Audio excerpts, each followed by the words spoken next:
بسم الله الرحمن الرحيم. الرحمن علم القرآن، خلق الإنسان علمه البيان.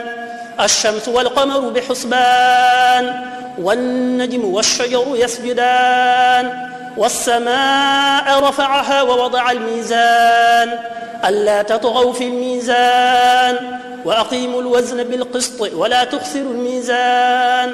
والأرض وضعها للأنام، فيها فاكهة والنخل ذات الأكمام، والحب ذو العصف والريحان. فبأي آلاء ربكما تكذبان؟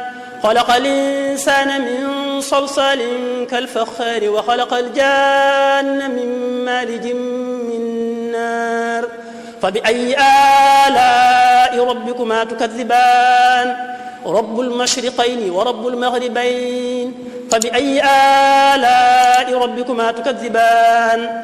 مرج البحرين يلتقيان بينهما برزق لا يبغيان.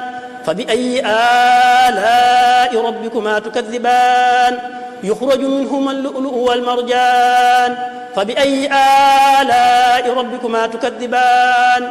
وله الجوار المنشآت في البحر كالأعلام.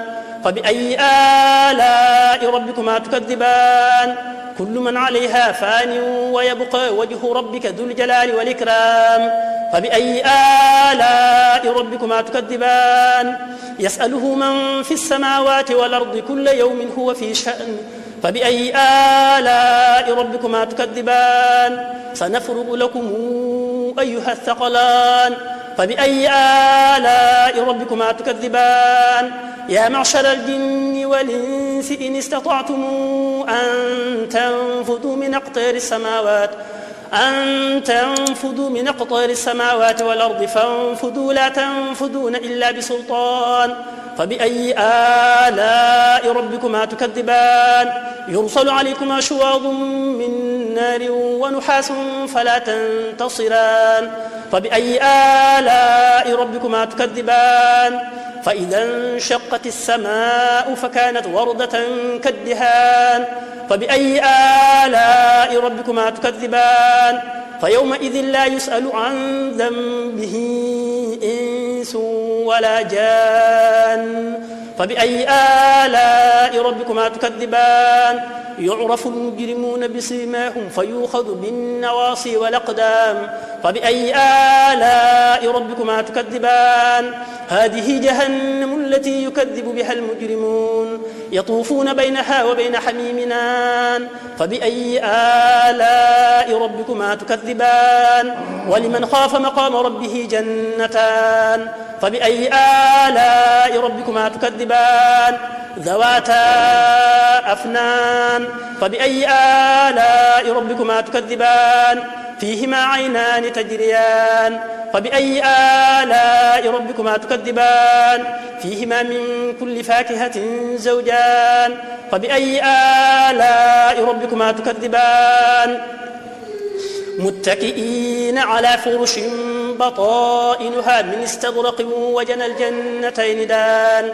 فبأي آلاء ربكما تكذبان؟ فيهن قاصرات الطرف لم يطمثهن إنس قبلهم ولا جان. فبأي آلاء ربكما تكذبان؟ كأنهن الياقوت والمرجان. فبأي آلاء ربكما تكذبان؟ هل جزاء الإحسان إلا الإحسان؟ فبأي آلاء ربكما تكذبان؟ ومن دونهما جنتان. فبأي آلاء ربكما تكذبان؟ مدهامتان. فبأي آلاء ربكما تكذبان؟ فيهما عينان نضاختان. فبأي آلاء ربكما تكذبان؟ فيهما فاكهة ونخل ورمان. فبأي آلاء ربكما تكذبان؟ فيهن خيرات حسان. فبأي آلاء ربكما تكذبان حور مقصورات في الخيام فبأي آلاء ربكما تكذبان لم يطمثهن إنس قبلهم ولا جان فبأي آلاء ربكما تكذبان متكئين على رفرف خضر وعبقري حسان فبأي آلاء ربكما تكذبان تبارك اسم ربك ذي الجلال والإكرام